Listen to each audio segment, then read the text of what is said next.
Effectivement, bonjour tout le monde. Alors attendez, je me suis mis, hop, j'ai tout bien calé. Je vais faire potentiellement des allers-retours entre mes slides et peut-être deux, trois trucs que je veux vous montrer sur directement sur Internet. J'ai fait un titre effectivement un peu, entre guillemets, putaclic. Est-ce que les jeux nous prennent de plus en plus pour des assistés? En fait, j'ai parlé de ça, enfin, en tout cas, j'ai mis ce titre-là, notamment parce que je sais que c'est un débat qui revient énormément sur Internet, notamment par rapport aux différentes vidéos que je vais poster. Et donc, du coup, j'utilise un petit peu ce prétexte-là pour ensuite pouvoir parler de tutoriels, de backseat, de PNJ, de persona et de tout un tas de termes par rapport à l'UX design qu'on va voir. Mais tout d'abord, hop.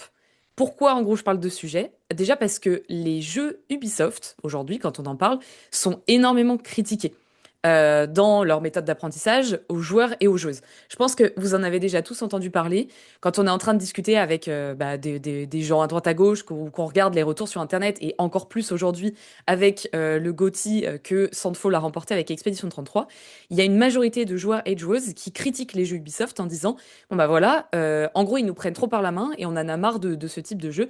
Il y a aussi plein d'autres raisons pour lesquelles les jeux Ubisoft sont critiqués et le studio lui-même est critiqué, mais aujourd'hui j'aimerais me concentrer sur cette partie-là qui est vraiment, il y a beaucoup de joueurs qui sont en mode c'est des jeux qui nous prennent trop par la main et c'est fatigant. D'ailleurs, alors du coup c'est sur ça, c'est ici que je voulais vous montrer aussi un petit peu à quoi ça ressemblait. Est-ce que vous voyez toujours, je sais pas si, je vois pas en fait le retour, je sais pas si vous voyez bien l'écran que je suis en train de partager, c'est une vidéo YouTube. N'hésitez pas d'ailleurs à me le dire sur la partie QS si jamais je regarde à moitié les messages pour être sûr. Je crois. Ah oui, il y a le chat là, ok. Ok. Hop. Ok, c'est bon, vous voyez bien. Cool. Je vais décaler le chat ici. Euh, pour faire cette partie-là, justement, sur Ubisoft, il y a pas mal de vidéos qui ont été mises sur Internet un petit peu pour critiquer, entre guillemets, Ubisoft et notamment dire si Hollow Knight Silksong avait été fait par Ubisoft. Et je vous montre un petit peu ce que ça donne. Je sais pas s'il y aura le son. S'il n'y a pas de son, c'est pas grave, mais je vous montre ça. Hop. Le launcher, les warnings. La homepage, le curseur centré. Bon, ça, à la limite, c'est pas ce que je voulais plus vous montrer, mais il y a cette partie-là qui m'a fait un peu rire.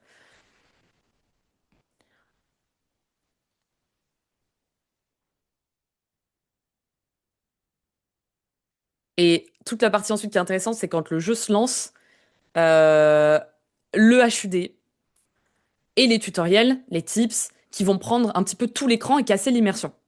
Voilà. Ça, c'est ce pourquoi les jeux Ubisoft sont notamment critiqués. Et à côté de ça, on va avoir, mince, ça c'est parce que j'ai mis cette slide comme ça, on va avoir les Dark Souls, les Souls-like, qui vont être énormément glorifiés. Alors encore une fois, je sais pas si c'est parce que moi je tombe dans cette partie-là de la communauté, mais il y a beaucoup de personnes qui vont dire les Souls-like, de toute façon c'est bien mieux, donc type Sekiro, type Dark Souls, type Elden Ring, type Silksong, on n'est pas pris par la main, on nous prend pas pour des débiles, on est des vrais joueurs et c'est des jeux qui sont bien mieux que les jeux, par exemple, Ubisoft sur lesquels on peut tomber. Bon, moi, à partir de là, à côté de tout ça, j'ai fait une vidéo pour parler des tutoriels et des onboarding. Je vais beaucoup dire le terme onboarding. Sachez que c'est à peu près la même chose. Je le réexpliquerai un petit peu dans les slides après, mais onboarding, c'est comment faire monter à bord, en gros, les joueurs dans un jeu et leur apprendre, en gros, les mécaniques, leur apprendre à jouer.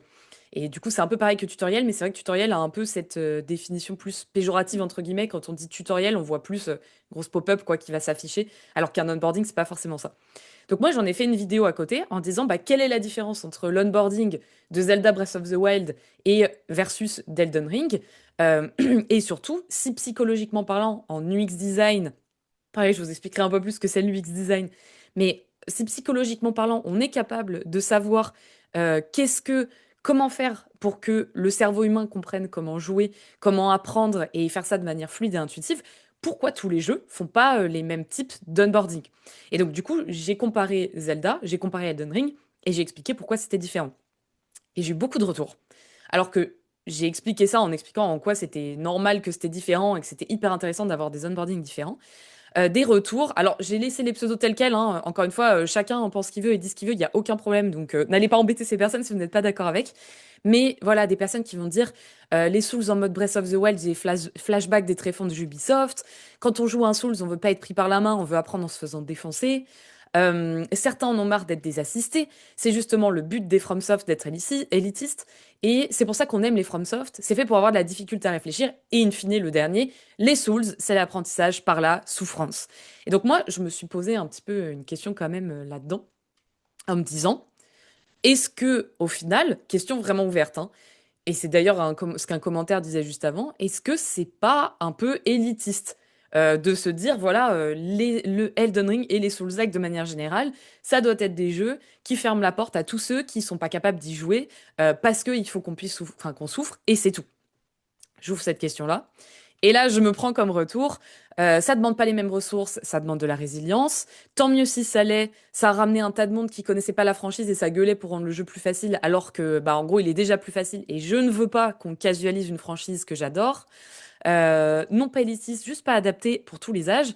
Et enfin, c'est justement ça qui est intéressant. C'est dur, c'est élitiste. Tu souffres, t'apprends. C'est pas pour tout le monde et ça serait chiant de rendre tout facile. T'aurais plus aucune satisfaction à battre un boss ou certains mobs. Bon. Ici, je me suis dit, est-ce que tous les jeux hors Elden Ring, Souls-like, de manière générale, Fire and Hunger, Hollow Knight, nous prennent vraiment trop par la main? Donc tous les jeux, en gros, qui ne sont pas difficiles et qui nous font pas saigner, est-ce que vraiment ça nous prend trop par la main? Ou est-ce que c'est pas juste des retours d'une minorité qui est très bruyante de la population, des joueurs et des joueuses? Et en fait, si je pose cette question-là, c'est parce que donc euh, je, je, je, je suis assez ouverte là-dessus en me disant effectivement, il y a des catégories de jeux quoi, de manière générale, mais vraiment, est-ce que c'est si vrai que ça, les différents retours qu'il y a là, ou pas forcément? Et plus récemment, je me suis reposé cette question, notamment parce que Silksong est sorti, et ça a divisé la communauté avec une partie des personnes qui étaient justement get good, en fait, il est dur, c'est pas grave, get good, et de l'autre côté, une autre partie des fans qui étaient plus en mode, bah non, là pour le coup, le jeu est trop dur, ils auraient dû faire plus de playtest et faire en sorte, à minima, qu'il y ait des options d'accessibilité. J'emploie énormément de termes. Tout ça pour dire que, de manière générale, en vrai, vous vous en doutez, je me suis pas vraiment posé cette question parce que j'ai ma propre idée sur le sujet. Il fallait du storytelling pour démarrer cette conférence. Alors, nous y sommes. Voilà la fameuse question, est-ce qu'on nous prend vraiment trop par la main? Est-ce que les joueurs ont raison de dire que Silksong, par exemple, est trop dur ou pas? Est-ce que les Souls-like sont des vrais jeux par rapport au Ubisoft ou non? Et c'est là que il faut quand même que je me présente parce que je vous donne beaucoup de termes depuis le départ entre accessibilité, UX design. Je vous dis que je me suis posé cette question, etc. Qui je suis? Je suis un peu dans le désordre, hein. Je suis un peu comme ça. C'est pour essayer d'amener le sujet et ensuite vous présenter qui je suis parce que si je vous disais qui j'étais, vous direz pourquoi elle nous raconte ça. Euh, donc moi c'est Maureen ou What the Fux. Je suis experience designer ou UX designer. Il y a plein de termes en fait pour le métier. Pour le coup, j'ai travaillé aussi bien chez Groupe Seb, dans le web et chez... Oui, c'est vraiment un faux débat. Je regarde en même temps le chat, mais tu vas voir, en gros, j'apporte ce débat-là parce qu'il y a plein de sujets qui vont être intéressants par rapport à ça. Et je sais que c'est un sujet qui fait parler beaucoup de monde, alors qu'il y a plein de termes trop intéressants à aborder autour de ça. Et donc, du coup, j'ai travaillé dans le web, j'ai travaillé chez Groupe Seb et j'ai travaillé chez Asobo Studio. Donc, aussi bien en UX designer que game UX designer ou experience designer dans les studios de jeux vidéo, ça s'appelle plus comme ça. Et à côté de ça, donc, j'ai fait du freelance en parallèle. J'ai travaillé pour différents studios, dont notamment l'Ariane Studio. J'ai donné des cours à l'HEAJ. J'ai fait des salons et des podcasts à côté comme l'Indie Game Lyon. Et aujourd'hui, je vais vous parler bah, des profils de joueurs, d'onboarding et d'accessibilité. Et je regarde un peu le chat, et ça, c'est le réflexe de Twitch. Je suis désolée, mais j'aime bien que ça soit un peu interactif, donc je vais essayer de voir un peu ce que vous dites. Je vois que Léo, tu dis il y a un raccourci fréquent entre la satisfaction de triompher après avoir galéré et être au cœur du jeu. Et si t'as pas le niveau, c'est pas pour toi. C'est dommage de pas prendre en compte que parmi les gens intéressés par cette promesse, il y a des gens avec une diversité de capacités mécaniques, tolérance à la frustration et co. Exactement. Bah, tu vois, tu me fais une transition parfaite. Parce que si tu veux, cette ouverture, c'est plus un prétexte parce que je sais qu'il y a plein de personnes qui débattent autour de ça, alors qu'en fait, c'est un faux débat, très clairement. Et en même temps, c'est quand même hyper intéressant de se poser la question et de vous expliquer un petit peu comment ces choses-là sont réfléchies en studio, parce que c'est pas juste est-ce qu'on va faire un jeu hyper dur ou est-ce qu'on va pas faire un jeu, ou est-ce qu'on fait un jeu hyper simple, est-ce qu'on fait un Animal Crossing ou Elden Ring? Non, les questions sont un peu plus complexes que ça. Et la toute première qu'il faut se poser, c'est déjà qu'est-ce qu'un onboarding? Qu'est-ce qu'un tutoriel? et pourquoi les jeux décident de le faire d'une manière ou d'une autre. Euh, un onboarding, en gros, ça va être le moment où on va commencer à se dire comment je vais faire pour apprendre les mécaniques à mon joueur. Et donc, du coup, par rapport à ça, c'est vraiment la question de comment je présente les fonctionnalités, à quel moment je les présente, est-ce que je le fais de manière textuelle, est-ce que je le fais de manière contextualisée, comment je le fais, quoi, concrètement. Et il y a différents types d'onboarding. Dans cette présentation, vous allez voir, je vais vous présenter plusieurs sujets qui sont assez connus, mais pour vous donner un peu de briques et comment dire, de wording, entre guillemets, que vous allez pouvoir réutiliser si jamais vous ne connaissez pas. Ou au contraire, si vous connaissez, bah, pouvoir approfondir. Il y a trois types d'onboarding, si on fait un gros package, quoi, en gros. Il va y avoir l'onboarding walkthrough. C'est des onboarding qu'on va beaucoup retrouver dans les jeux qui sont très complexes, beaucoup d'interfaces, des jeux de stratégie notamment, mais on peut le retrouver par exemple dans Final Fantasy XVI. Et pas que, hein. C'est un exemple que j'avais. C'est des informations qui vont être présentées étape par étape de manière très linéaire et malheureusement souvent très verbeuse. Bon, il y a des jeux qui vont choisir de le faire tel quel parce qu'ils n'ont pas le choix. Il y en a d'autres qui vont choisir de le faire parce que donc il y a des problématiques de oups, on a oublié qu'il fallait caler le tutoriel. On se rend compte lors de playtest que les joueurs ne comprennent pas comment jouer, donc on va rajouter des gros pavés de texte parce qu'on n'a plus le temps. Euh, c'est quoi un onboarding? Rien que suivant si t'appelles ça onboarding, expérience d'apprentissage ou première, ça change tellement. L'expérience d'apprentissage d'Elden Ring comprend tout le jeu. Chaque boss propose une expérience d'apprentissage. Exactement. Transition encore une fois parfaite. À côté du walkthrough, va y avoir le hands-on. Et donc ça, c'est un type de jeu. Il y a des jeux qui sont littéralement des tutoriels ou onboarding en fait de manière globale. Typiquement Portal, Outer Wilds ou même Elden Ring ou Zelda, hein. Zelda, donc il y a un mix des deux, mais c'est vraiment apprendre en faisant. Et en fait, vous n'allez pas forcément avoir ces panels de texte. On est bien plus actif dans ce type de tutoriel, entre guillemets. L'immersion reste intacte. Et en gros, l'objectif, ça va vraiment être de se dire comment on fait pour répartir les fonctionnalités ou les choses que le joueur doit apprendre. Euh, de manière totalement immersive sans être obligé de lui caler des pop-up de et au fait tu peux mettre un portail ici et au fait tu peux utiliser le cube de telle manière. Non, bah voilà, c'est différents niveaux qui constituent en fait tout l'onboarding et tout l'apprentissage du joueur. Mais effectivement le danger, bah voilà, c'est que le jeu, ça a l'air d'un gros tuto jusqu'au bout du endgame. Faut faire très attention à comment ça s'est présenté. Ça va dépendre totalement de votre type de jeu. Pour Portal, ça marche super bien. Il y a d'autres jeux pour le coup, ça marchera moins bien, quoi. Euh, et le dernier, du coup, c'est ce que je vous disais, c'est un peu un mix des deux. C'est moins complexe que le hands-on, genre mettre la main directement à la pâte sans qu'on ait de texte. Et c'est quand même moins pénible que le walkthrough. Ça va être le mix. Zelda Breath of the Wild et TOTK le fait d'ailleurs très bien. C'est de se dire, bah en fait, on va t'apprendre à jouer. Là, ça va être un système de sanctuaire. Je rentre dans mon sanctuaire, je découvre un boss, on me dit comment il va falloir que j'apprenne le saut périlleux. On me le montre à l'écran. Il faut qu'ensuite je le pratique, entre guillemets. Et tant que j'ai pas réussi à le pratiquer, le tutoriel ne passe pas, quoi, en gros. Mais sachant que ça, c'est un des exemples de tutoriel et d'onboarding de Zelda Breath of the Wild. Mais en vrai, toute la première partie de la découverte du plateau, c'est un onboarding hands-on hyper bien fait avec du level design hyper bien travaillé où il n'y a pas du tout cette technique justement de pop-up qui est affichée. Euh, et donc, en fait, ces onboardings-là, tout va dépendre du type de jeu, mais aussi des moyens des studios. Tunic, le jeu avec le manuel embarqué. Et il y a énormément de trucs à dire ouais, sur Tunic. C'est bah, parce que maintenant, il y a plein de jeux en plus qui font des onboardings en fait complètement différents et travaillés d'une autre manière et pas juste dans les trois catégories que je donne et qui sont des... Comment dire? C'est très particulier, quoi, en même temps, comme type de jeu. Encore une fois, Outer Wilds, je le mets dedans aussi, Tunic aussi. Mais c'est trop intéressant. Il y aurait trop de trucs à dire pour y avoir une conf entière sur ce jeu. Est-ce que tu discutes aussi le tuto avec les narrative designers? Alors, pour le coup, moi, quand j'ai travaillé chez Asobo Studio, je n'ai pas eu à... Genre, en fait, les narrative designers, c'est pas au même sens que ce que toi, tu l'entends. Mais par contre, oui.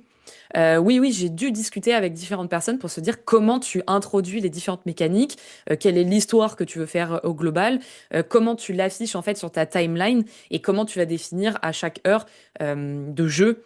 Qu'est-ce que tu introduis? Est-ce qu'on le fait au bout d'une heure? Est-ce qu'on le fait plutôt au bout de deux? Comment en fait tu décomptes tout ça pour éviter que ce soit trop d'infos d'un coup? Ça, c'est des documents que j'aurais trop aimé vous montrer. Malheureusement, je ne peux pas parce que c'est des documents qui appartiennent à Microsoft. Mais oui. Et donc, du coup, ça dépend du type Maureen, de jeu, mais ça. Ouais. Je vais faire le bad cop pour les questions, ça sera vraiment à la fin, j'insiste avec tout le monde. Ouais, purée, désolé. Ouais, c'est vraiment sur le Discord que ça se passe à la fin.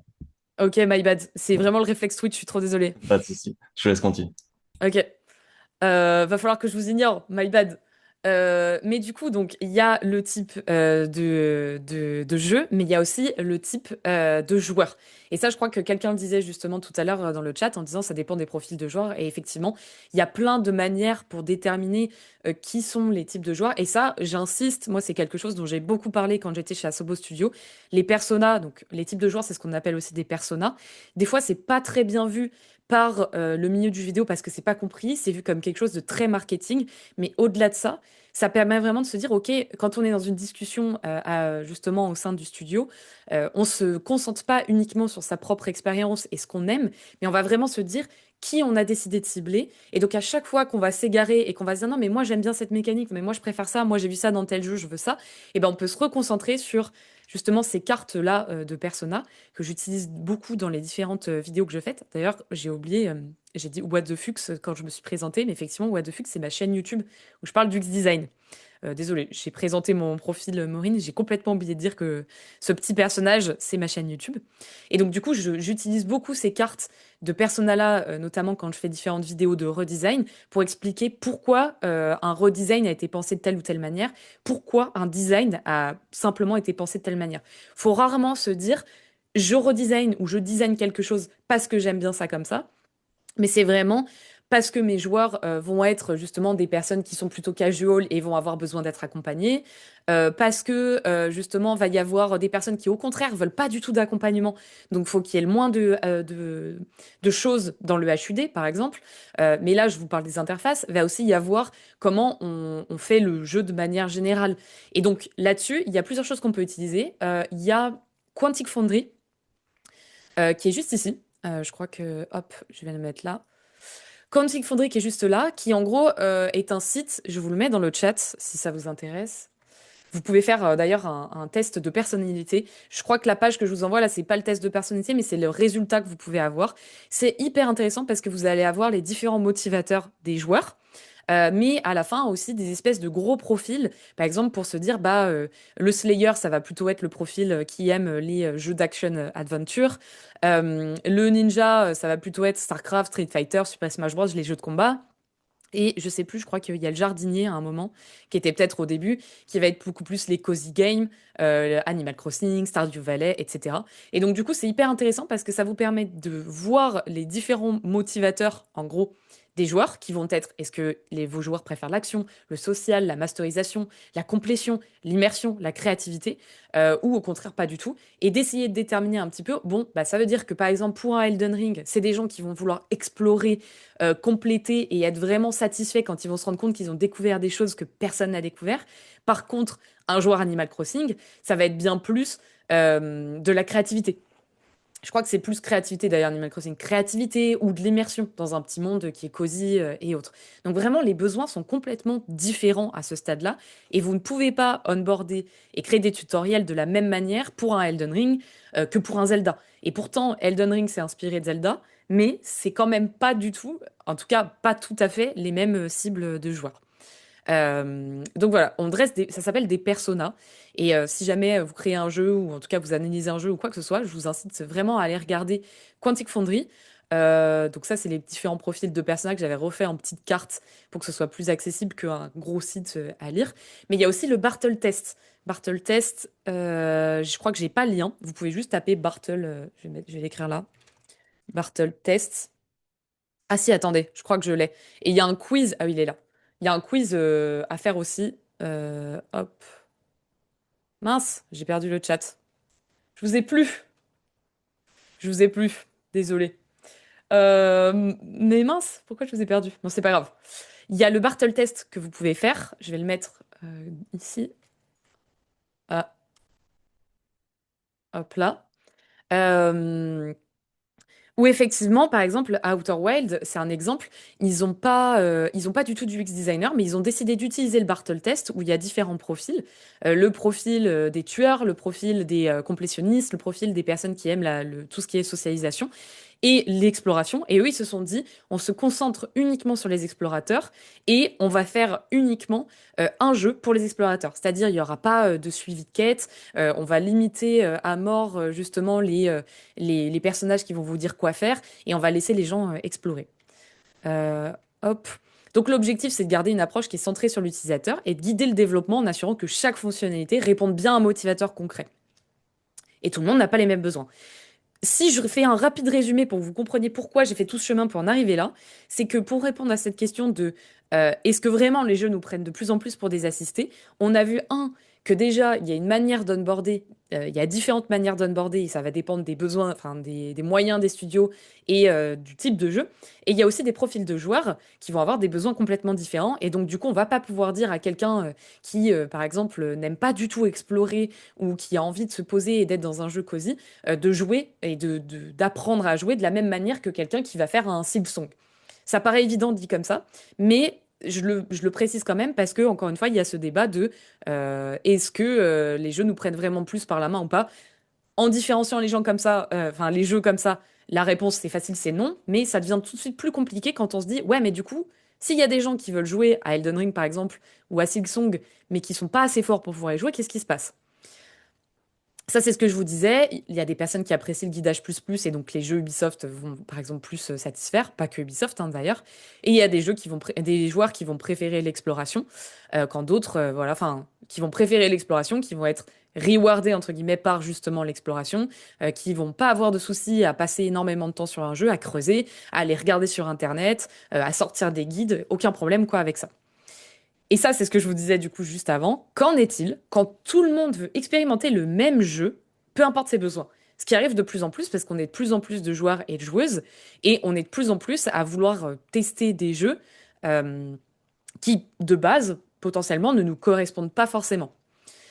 Et ici, on rentre dans le sujet d'accessibilité, d'approchabilité, d'utilisabilité. Et pareil, encore une fois, je dois couvrir ce sujet assez rapidement dans cette conférence, mais il y a énormément de choses hyper intéressantes. Quand on parle d'accessibilité, il y a beaucoup de personnes qui vont se dire c'est uniquement pour les handicaps. Alors qu'en fait, le terme accessibilité englobe beaucoup plus de sujets que ça. Et c'est un peu dur parce que je suis pas sûre que ça se dise de cette manière, mais en tout cas, il y a trois termes qui sont hyper importants à regarder quand on regarde l'accessibilité de manière générale. C'est donc l'accessibilité pure et dure qui va être garantir que les personnes en situation de handicap puissent utiliser un produit, un jeu, un service sans obstacle. L'utilisabilité, ça va être concevoir des expériences qui sont fluides, logiques et agréables. Donc, par exemple, placer un input à un endroit qui fait que c'est logique d'utiliser ça sur la manette, placer un bouton dans l'interface à un endroit qui est attendu, naviguer en gros simplement et rapidement. Et enfin, l'inclusivité, c'est encore un autre sujet, c'est vraiment représenter la diversité et permettre à chacun, en tout cas, de participer pleinement. Quand on regarde ces trois sujets-là, c'est hyper important et j'en parle parce que il y a le Covid notamment qui a été un gros catalyseur de l'accessibilité parce que tout le monde a été enfermé chez soi et du coup beaucoup plus de personnes se sont mises à jouer aux jeux vidéo. Sachez qu'il y a 16% de la population mondiale qui vit avec un handicap et on va voir ce que sont les handicaps, hein, soit 1,3 milliard de personnes. Et donc, c'est ce que je vous disais, dans les handicaps, va y avoir tout ce qui est visuel, le daltonisme, la malvoyance, tout ce qui est moteur, l'arthrose, l'atrophie musculaire, les blessures temporaires, c'est hyper important parce que par exemple, si vous vous pétez un bras, bah, vous faites partie justement de ces 16%. Auditif, tout ce qui va être les personnes qui sont sourdes ou malentendantes. Cognitif, avec l'épilepsie, la dyslexie, la difficulté d'apprentissage. Et enfin neurologique, avec l'autisme, les troubles de l'attention, etc. On voit que ça touche énormément de personnes. Et si je vous dis ça encore une fois, vous allez voir, c'est un lien, c'est parce que ces questions de qui peut jouer au jeu et comment on fait pour que le plus de personnes jouent au jeu deviennent de plus en plus présentes dans tous les studios. Et pour moi, quand le faux débat au départ dont on parlait est effectivement un faux débat, la question de l'accessibilité et de faire en sorte que un type de jeu soit accessible au plus de monde possible, c'est quelque chose qui est assez énervé sur les réseaux et qui va empêcher certains studios de prendre des décisions par peur de la réaction de leur communauté. Typiquement, donc du coup, la difficulté, ça rentre dans l'accessibilité. C'est le fait de proposer plusieurs voilà, niveaux de difficulté dans un jeu. Binding of Isaac, c'est un très bon exemple. Les joueurs et joueuses n'ont clairement pas attendu qu'il y ait un mode accessible sur Binding of Isaac. Ils ont décidé de modder eux-mêmes ces petites informations dans le HUD qui expliquent directement quelles sont les informations, enfin, cet objet, il sert à quoi et quels vont être ses avantages et inconvénients, plutôt que de juste jouer au jeu normalement en disant, bah, à chaque fois que je prends un objet, je l'utilise et potentiellement il pourrit ma run parce qu'en fait, il était nul, quoi. Donc voilà, on voit bien dès ce stade-là qu'il y a des besoins différents quand on joue au jeu et que ça n'empêche pas certaines personnes de le penser et de vraiment en profiter, même si c'est pas forcément l'expérience que les développeurs ont pensé à la base. Il y a forcément des contraintes de studio, on va pas se mentir. Euh, Même si un studio se dit, bah, je vais décider de faire en sorte, par exemple, que The Last of Us soit accessible aux sourds et malentendants ou aux personnes tout simplement qui sont plus noob, entre guillemets, plus casual et qui n'arrivent pas à jouer, qui ont trop peur, etc. Ça veut pas forcément dire que parce qu'ils ont envie de faire ça, ils arrivent à le faire. Ça, je le précise parce qu'encore une fois, sur Internet, on voit les personnes qui sont assez énervées et virulentes par rapport à ça, mais mettre en place des options d'accessibilité, ça prend un temps de fou. Et en tant que UX designer, il y a les mêmes problématiques que l'accessibilité. Euh, Forcément, quand on nous dit il y a le choix, il nous reste 3 mois de développement, tu préfères quoi? Qu'il y ait la mécanique qui va faire parler du jeu à mort, on l'intègre, ou plutôt qu'on privilégie l'accessibilité et donc il n'y aura pas cette mécanique hyper cool, mais par contre, plus de monde pourra jouer au jeu. Mais potentiellement, il intéressera moins parce qu'il n'y aura pas la mécanique hyper intéressante. Donc voilà, l'expérience du jeu proposé et le budget sont les deux grosses raisons pour lesquelles il n'y a pas toujours les options d'accessibilité qu'on attendrait. Typiquement, Sekiro, c'est un super bon exemple par rapport à ça. Euh, Parce que les game designers, donc voilà, ont une ambition très spécifique, se dire il faut que les joueurs, par exemple, souffrent, on va dire ça comme ça, hein. Ou alors il faut que le jeu soit cosy et chill. Mais il arrive un moment, pour Sekiro par exemple, il y a beaucoup de joueurs et de joueuses qui se sont dit, mais en fait, le jeu est magnifique, on aimerait nous aussi en profiter. Est-ce que vous pourriez pas faire un niveau de difficulté qui fait que le jeu est accessible à plus de monde? Et les game designers, en fait, se sont dit, mais en fait, pourquoi pas? Le jeu a très bien marché. La communauté est très contente et a eu le mode difficile. Est-ce qu'on ferait pas un mode plus simple, entre guillemets, pour les autres joueurs qui veulent juste profiter du monde du jeu, des visuels, de l'ambiance? Et en gros, la communauté Sekiro a tellement pas accepté ça, voulait tellement que la licence reste telle qu'elle est et telle qu'elle a été définie de base, que les développeurs de Sekiro ont fait demi-tour sur leur décision et ont décidé de ne pas intégrer une option d'accessibilité, enfin en tout cas un mode de difficulté plus simple, parce qu'ils avaient trop peur des représailles de leur communauté. Et ça, donc, c'est un sujet qui est hyper important par rapport à la question de base, qui est aussi de se dire comment on fait concrètement quand, par exemple, il y a plus de joueurs que prévu qui ont envie de jouer au jeu. Est-ce que on met des options qui font que le jeu est plus accessible ou non, quitte à ce qu'on se dise, bah, potentiellement, il est plus simple, ou est-ce qu'on le laisse tel quel et tant pis s'il y a toute une partie de la population qui peut pas y jouer. Voilà, il y a certaines communautés qui vont menacer les studios de dénaturer leur jeu pour le rendre plus accessible. Mais est-ce que c'est normal? La question est un peu large parce que voilà, chacun pense ce qu'il veut et je suis pas là pour dire vous avez le droit de penser ça ou vous avez pas le droit de penser ça. Mais je trouve que ce qui est hyper important, c'est vraiment de penser encore une fois le fait que euh, ça, enfin, ça peut être fait de manière intelligente. Typiquement, Elden Ring, ils se sont très bien débrouillés pour rendre le jeu accessible à plus de personnes, sans forcément que la communauté s'en rende compte et râle, entre guillemets. Il y a typiquement la classe, je crois, mage, qui permet de quasi rouler sur le jeu, en tout cas bien plus que les autres classes. Et c'est des choses qui sont faites de manière très intelligente. Et voilà quoi, c'est pour dire qu'en gros, il y a plusieurs manières de présenter des modes de difficulté de jeu. C'est pas forcément juste normal, facile, difficile. Ça peut être aussi des choses bien plus intelligentes, entre guillemets, et plus transparentes pour les joueurs. Et d'autres fois, donc typiquement, comme c'est le cas pour Silksong, ça va soulever d'autres problématiques. Par exemple, pour Silksong, je pense pas que ce soit une histoire de get good ou pas get good. C'est que va y avoir aussi toute cette question d'équilibrage, d'essayer de limiter le sentiment d'injustice. Et ça, c'est un sujet dont j'aurais trop aimé vous parler du flow, parce qu'il y a la difficulté et il y a la frustration. Et ça, c'est un autre sujet. Et typiquement, faire des playtests, c'est hyper important parce que ça va permettre de vous rendre compte à quel point votre jeu est difficile et ou injuste.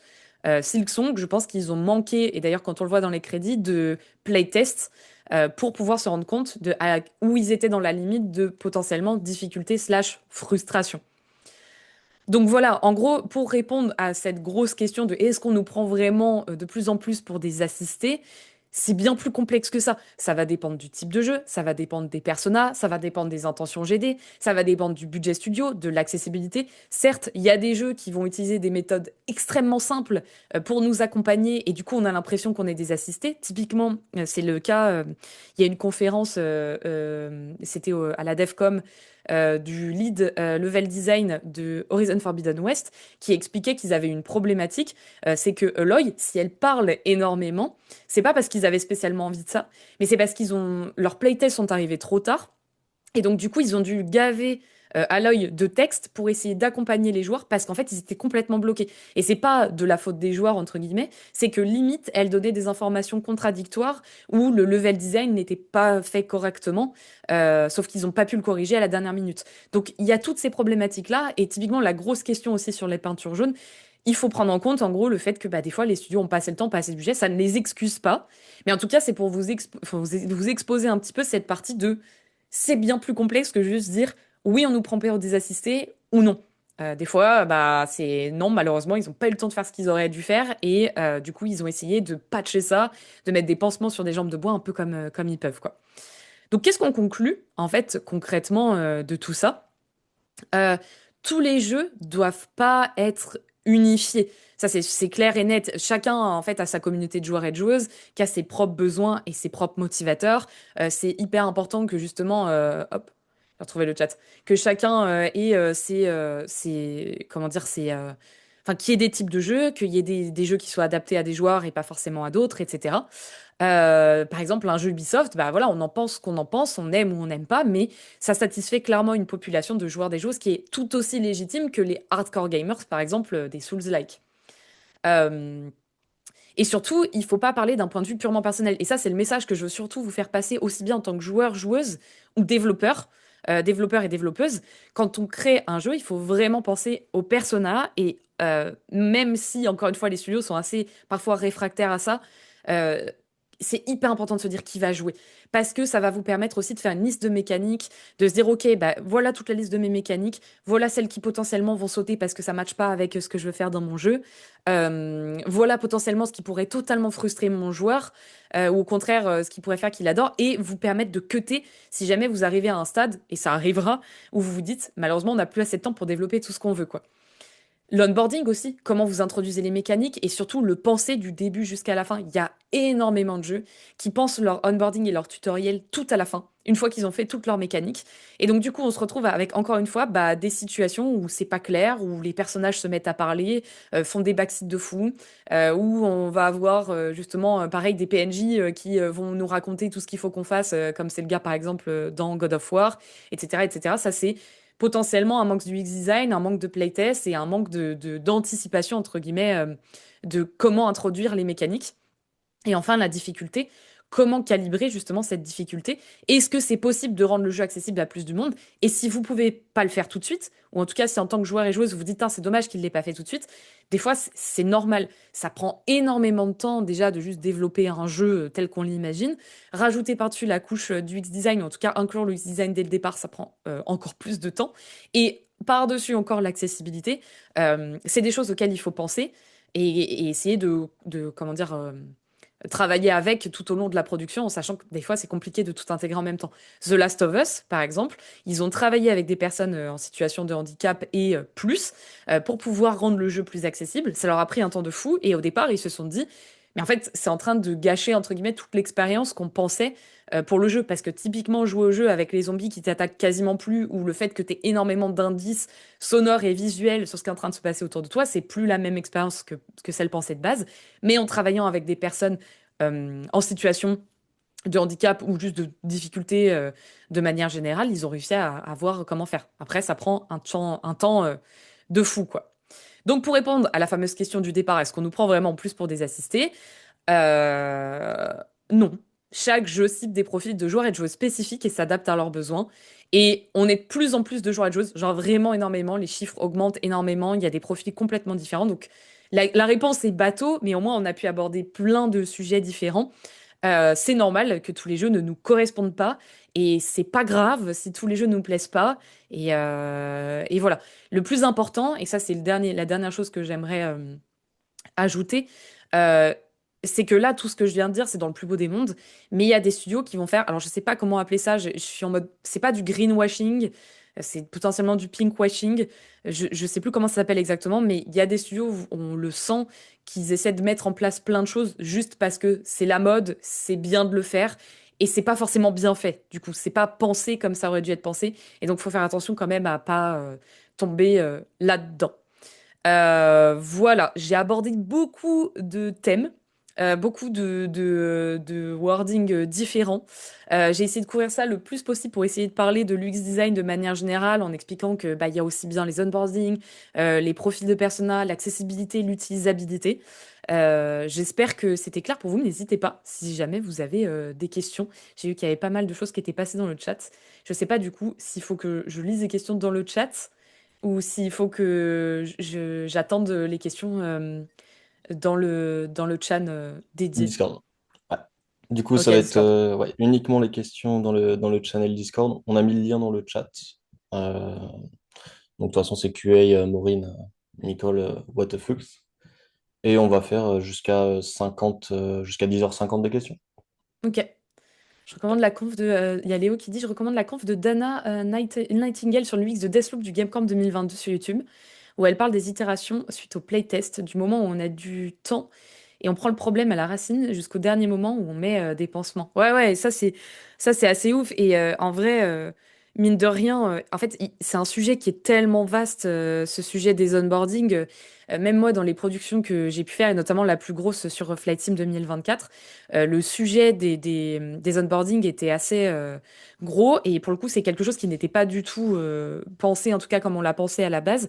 Et on a dû faire tout un énorme tableau au fur et à mesure de la production. Moi, j'ai travaillé sur Miro, où du coup, j'intégrais la liste complète des mécaniques et à quel moment je pensais que ça pouvait être intéressant de les introduire dans le jeu.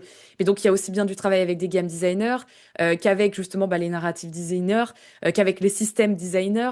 Euh, et le problème, c'est que même si ça a été anticipé dès le départ, bah malheureusement, quand on arrive à un stade de la production où on est en mode, bah là, il nous faut absolument faire rentrer cette mécanique, et l'onboarding, c'est très cool, mais en fait, si on a un onboarding d'une mécanique qui n'existe pas, c'est chaud. C'était tendu. Donc ouais, jusqu'à la fin, jusqu'au dernier moment, tu te débrouilles à essayer de faire comme tu peux. Et je sais que nous, il y a des choses qu'on a dû faire sauter carrément, parce qu'on s'est dit, si on l'intègre tel quel, mais qu'il n'y a pas d'onboarding ou de tuto, ça passera pas. Étant donné que l'accessibilité est un problème de temps, genre, est-ce qu'il y a des aides budgétaires, par exemple, pour pouvoir en intégrer? Alors, ça dépend, je suppose, quel studio tu es. Je sais que, enfin, c'est pas forcément des aides budgétaires que pour l'accessibilité, mais par exemple, si jamais tu décides de créer ton propre jeu et que tu as besoin d'aide de manière générale, il y a le CNC qui propose notamment l'aide à l'écriture dès le départ. Je sais que beaucoup de personnes sont pas au courant de ça, on en parle souvent en live, mais en fait, quand vous commencez à écrire une design documentation, une documentation design de votre jeu, vous pouvez demander de l'aide sur le CNC, l'aide à l'écriture. Vous avez même surtout pas besoin de prototype ou quoi que ce soit. Mais en gros, c'est demander des aides sans même avoir un studio pour pouvoir être bah, aidé justement, recevoir un certain budget pour votre jeu. Donc, tu vois, typiquement, en bossant chez Microsoft, on n'a pas, enfin, pour Flight Simulator avec Microsoft, on n'a pas eu d'aide parce que c'était directement le budget de Microsoft.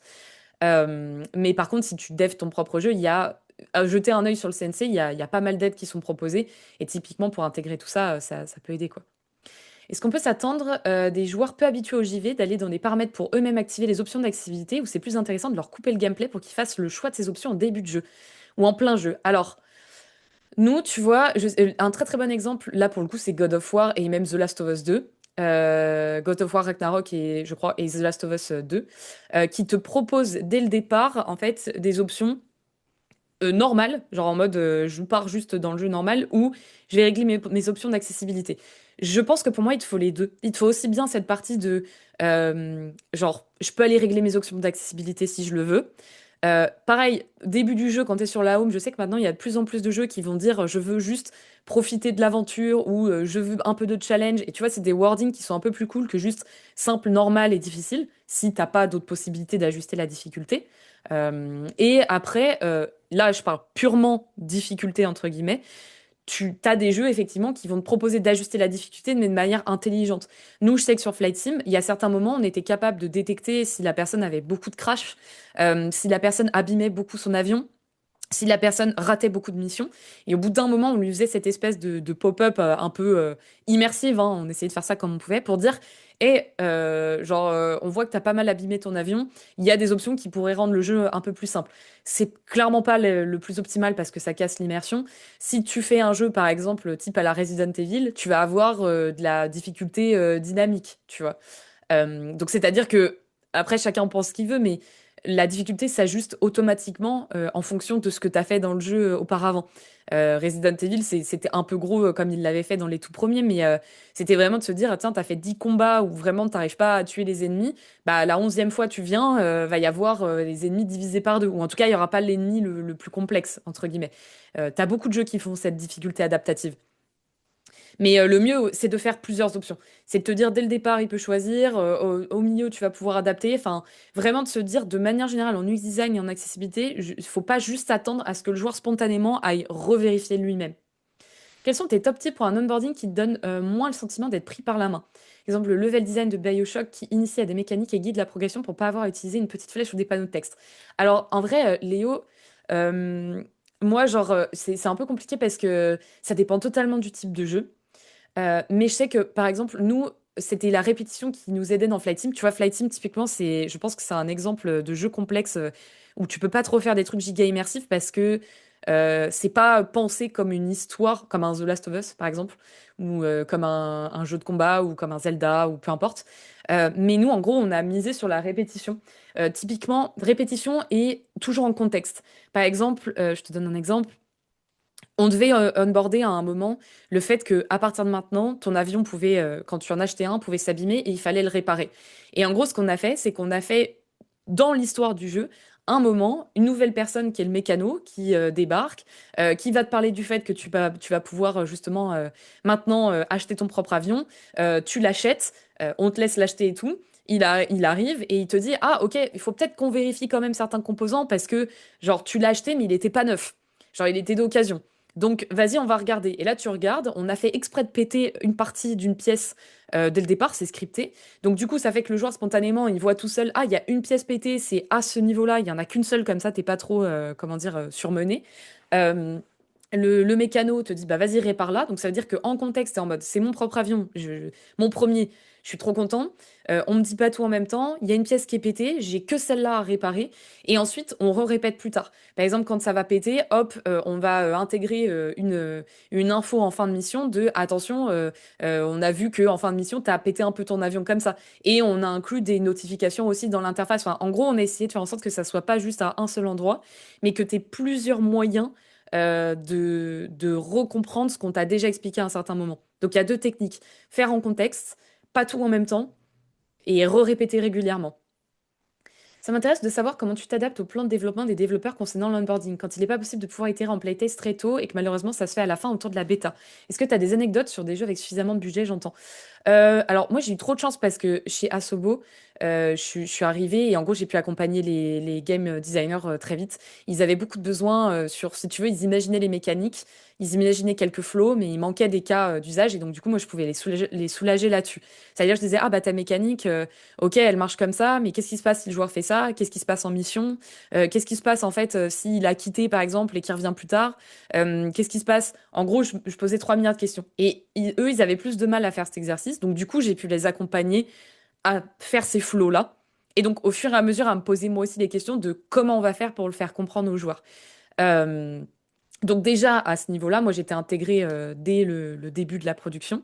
J'ai pu les accompagner dans les mécaniques. J'ai pu, du coup, penser les onboarding assez tôt. Par contre, ça nous est arrivé d'avoir des playtests qui sont arrivés hyper tard et que, du coup, là, on soit dans des situations un peu complexes de, purée, notre onboarding, il marche pas. Comment on fait pour modifier ça, quoi? Et là, c'est là où je disais tout à l'heure qu'il y a des choses qui ont été cutées.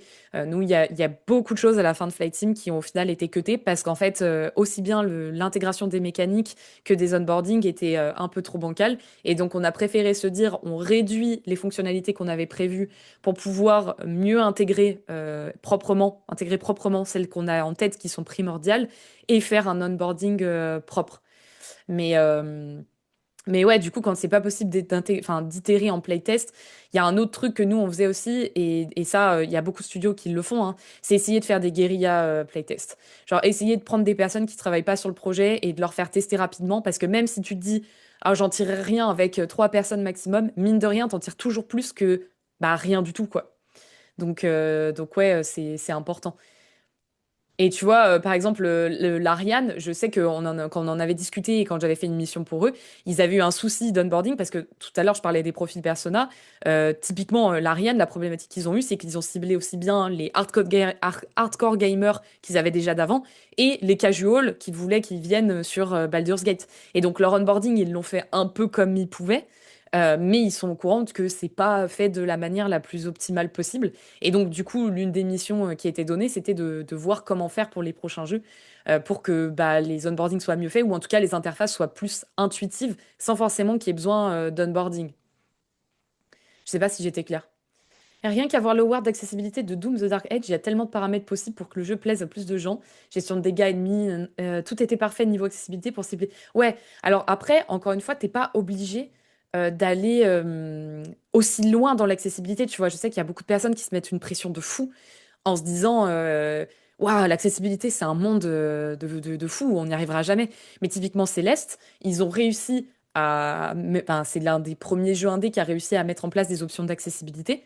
Qui a du coup fait comprendre que c'était possible d'en mettre quelques-unes, même si c'était pas parfait. Outer Wild, je sais que dans le DLC, ils ont mis une option d'accessibilité qui fait que le jeu fait un peu moins peur, tu vois. Après, il en manque clairement sur Outer Wild, hein, notamment tout ce qui est motion sickness et autres, c'est un peu compliqué, mais ouais, ouais. Des gros pavés de texte dans BioShock, mais aussi les mini-vidéos pour le pouvoir. Mon propos n'est pas, ils ont zéro pavé de texte, mais à plusieurs reprises, les pavés arrivent en cas de blocage du joueur. Le level design essaie de guider le joueur seul dans un premier temps. Ouais, c'est des situations un peu de vraiment quand tu te rends compte que ça passe pas et du coup, tu te mets des garde-fous au cas où, quoi. Mais ouais.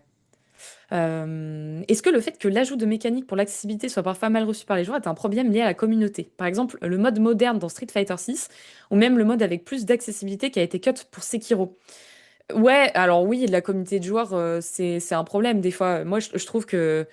Enfin, en plus, les studios, mine de rien, regardent énormément ce que les joueurs disent. Et c'est important de regarder ce que les joueurs disent pour pouvoir corriger des choses qui fonctionnent pas, pour pouvoir ajuster pour les prochains jeux.